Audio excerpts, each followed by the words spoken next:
Tucker Carlson just said something that got my attention, and I think it deserves a respectful but honest response. In his recent interview with Charlie Kirk, Tucker claimed that there's an American male fighting spirit that comes from Protestantism, and pointed directly to Martin Luther's break from the Catholic Church as the origin. Now, I like Tucker. I admire what he does. He takes on many of the lies of our time with clarity and courage, and I appreciate much of Charlie Kirk's good work too, but on this point, they're just wrong, and we've got to talk about it. If you want to kind of calm down that kind of Appalachia fighting spirit, man, you would do what you're doing right now. It's a Protestant spirit. I mean, let's just get Of really, course let's just get really honest about it. It's the people who founded the country were Protestants. I'm as pro-Catholic as anyone could be.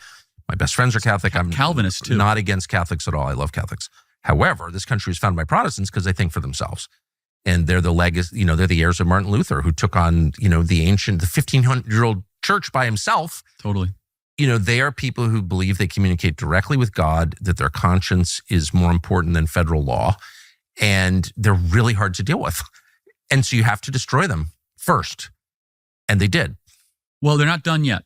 There's still a lot, and that's... Well, I know some. I am one. I get it. Our founding fathers were almost all Protestants, Charles Carroll being the only Catholic signer of the Declaration of Independence. And anti-Catholicism was deeply embedded in the colonies.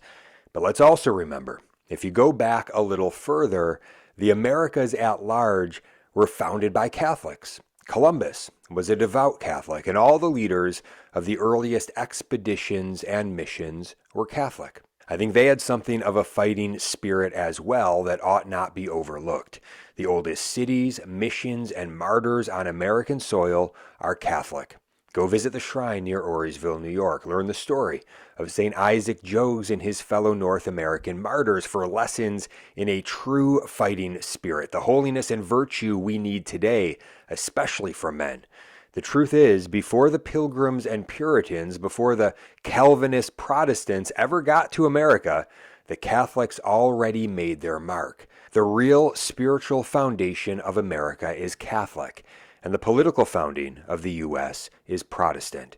And that's a distinction that deserves to be made and known. So yes, we need a fighting spirit today, especially in men, especially in this culture.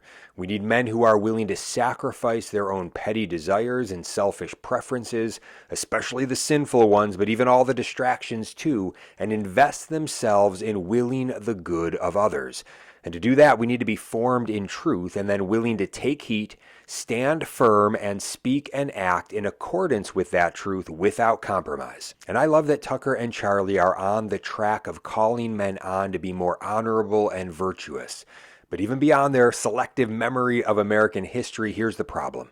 If you build that fighting spirit on rebellion against God, even if it's dressed up as freedom of conscience, it's not going to last. Martin Luther didn't just speak out against corruption, so did many faithful Catholics, and always have. Luther went further. He rejected the authority of the church that Jesus himself founded. He threw out the sacraments, the magisterium, the priesthood, the very heart of what Jesus gave us. He broke away. That's not reform. That's revolution. And revolting against divine revelation, revolting against God, is never a good thing. The Catholic Church is not just one denomination among many. She's not just the oldest tradition. She is the one holy Catholic and apostolic church that Jesus founded and promised to protect. And no matter how broken the human element of the church may be, and yes, there's always real need for reform and renewal, the divine element of the church remains spotless. The Eucharist is still Jesus. The teachings on faith and morals are still true, and the gates of hell still have not prevailed. You don't throw out the church when you see sin and corruption and go start your own thing.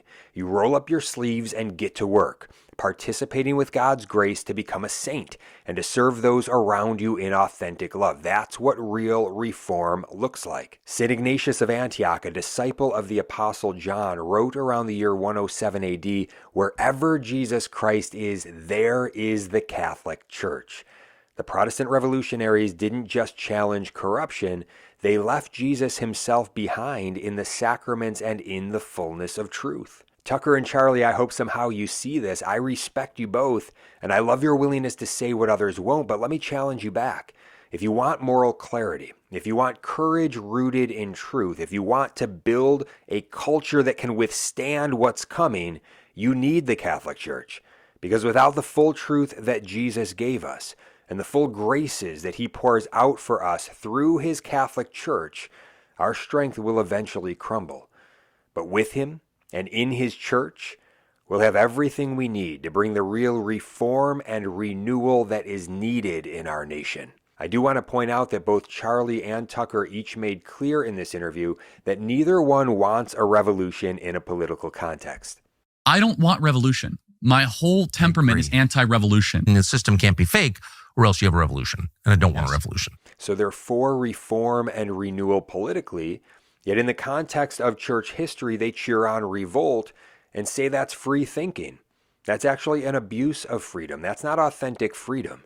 In fact, the greatest reason we have the gift of freedom at all is to choose to humbly receive God and all that he has revealed to us in Jesus, which includes receiving the Catholic Church that Jesus died to give us and to enter into it, to strive by God's grace to be faithful in living the sacramental life and the authoritative teachings on faith and morals, which are all for our benefit. And there's plenty of room for a lot of thinking for yourself within those beautiful restraints. And there's plenty of need for great reform and renewal in the human element of the church, which many of us who are members of the Catholic Church are praying and working very hard for.